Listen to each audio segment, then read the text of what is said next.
র্যাঙ্কিংয়ে ৩৬ ধাপ এগিয়ে থাকা বাহরাইনকে বিধ্বস্ত করা বাংলাদেশের সামনে এবার চ্যালেঞ্জ ৭৩ ধাপ এগিয়ে থাকা মিয়ানমার।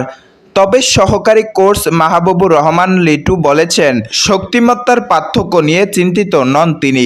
ম্যাচ কঠিন হলেও মেয়েরা পরিকল্পনা অনুযায়ী খেললে সফল হবে দল। স্বাগতিকদের বিপক্ষে সেরাটা দেওয়ার বার্তা দিয়েছেন ঋতুপর্ণারাও।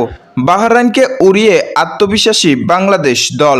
দক্ষিণ এশিয়া ছাপিয়ে এখন এশিয়া পর্যায়ে বাংলাদেশের মেয়েদের দাপুটে শুরু। এশিয়ান কাপ বাছাই পর্বে ইতিহাসে লাল সবুজের মেয়েদের প্রথম জয়। সে জয়টাও এলো প্রতিপক্ষের জালে গোল উৎসব করে।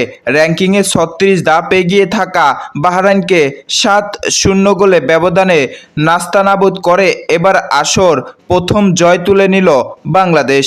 এশিয়ান পর্যায়ে বড় স্বপ্ন নিয়ে মাঠে নামে টানা দুইবারের সফল জয়ী এই দলটা। গ্রুপ পর্বে ৩ ম্যাচে ২টি এখনও বাকি।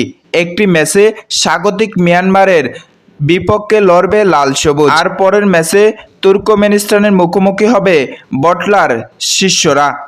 স্বাগতিকদের সাম্প্রতিক ছন্দ খানিক চিন্তার কারণ হতে পারে বাংলাদেশের জন্য।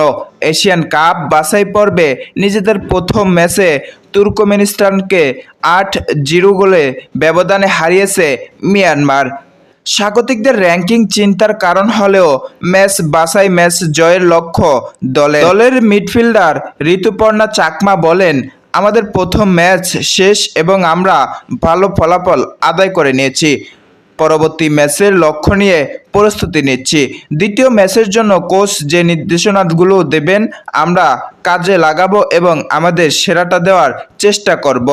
নিজেদের দ্বিতীয় ম্যাচ আগামী ২ জুলাই মিয়ানমারের বিপক্ষে মাঠে নামবে বাংলাদেশি নারী ফুটবল দল।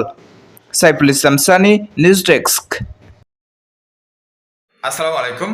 আজকের এই স্পোর্টস নিউজটি যদি ভালো লেগে থাকে অবশ্যই আমাদের চ্যানেলটি সাবস্ক্রাইব করে আমাদের পাশেই থাকবেন।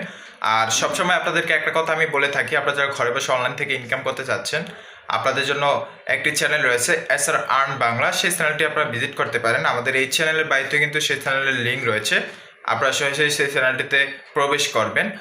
সেখানে কিন্তু বিভিন্ন সাইট এবং অ্যাপস নিয়ে কিন্তু পরামর্শ দেওয়া আছে, সেগুলো ফলো করে কিন্তু আপনারা ফ্রিতে ইনকাম করতে পারেন। তো এখনও দেরি কেন, আজই শুরু করুন।